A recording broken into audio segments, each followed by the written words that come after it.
My name is Leslie John Page. I live in Fetcham, Surrey. I'm 71 years of age and we are at the Royal Automobile Club in Epsom, Surrey. It starts 4 years ago when I had some heart problems and I went into hospital for a suspected heart attack, and a few weeks after that I was put on warfarin, and I've been on that for over 4 years. I had been on that for 4 years. Eventually ended up with lots of problems, head problems and vision problems.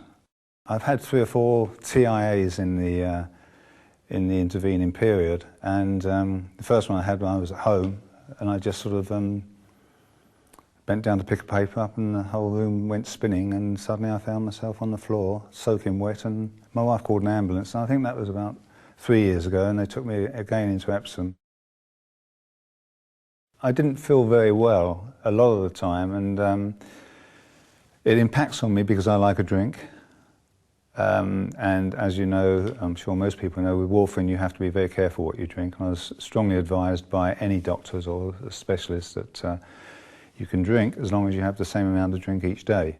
If you're consistent, it's not so bad, but of course, no, I don't drink like that, and I like to go to a party, I like a good night out, so I tend to want to drink probably 3 or 4 one day and nothing the next, and that's no good if you're on warfarin. You have to be very controlled.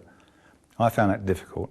I didn't want to do that for the rest of my life. And when you start taking tablets for different things, blood pressure and all that, you're not quite sure if there's a pill suiting you or not suiting you.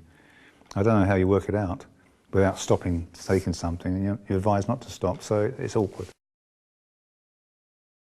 I was virtually going to the doctors once a week because I had trouble getting my levels right with warfarin. And of course, another thing, when you go away, you've got to make sure you can go to a place where you can be checked out. I went to France and I spent a lot of my holiday in France in a doctor's having warfarin levels because they were very concerned out there. That was soon after I first had it, the warfarin, and that caused a bit of a problem for me.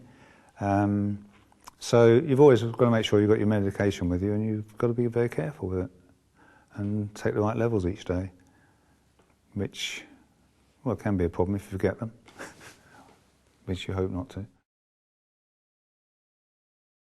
I was waiting to have the operation, actually. We were discussing it, and he said, you know, I've looked at your case and it may be that you would be a suitable person for this sort of procedure. I didn't take it really on board, and so I went back and saw him again when I had the follow-up, following the operation. I had a follow-up appointment with him, and he again mentioned it, and he said he'd like me to consider it.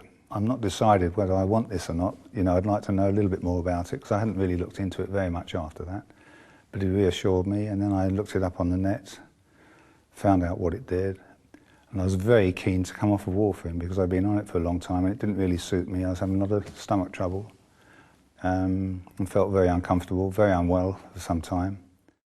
You can clot and you can die or have a stroke. I mean, you know, and that's the great danger. If you don't have anything done about it, I imagine you just go on until one day you keel over. That will happen to all of us eventually anyway, I'm sure, but I'd rather try and prevent it.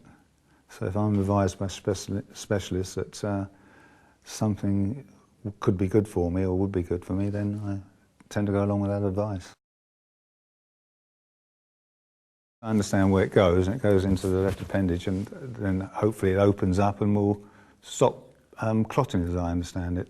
That's how it was explained to me, and that obviously appealed to me, because if it can't be clotting from there, I imagine you cut down the risk of strokes.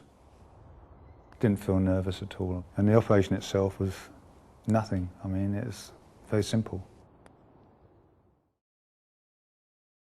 From memory, even the 2 follow-ups, the one I had last week, I had another general anaesthetic, and I think the second one was also the same.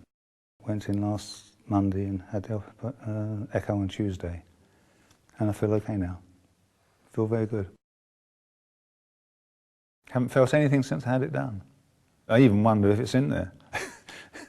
It's changed my life because I'm now off warfarin and hopefully won't have to go back on it. It means I can have a decent drink if I want it, but it's just made me more comfortable.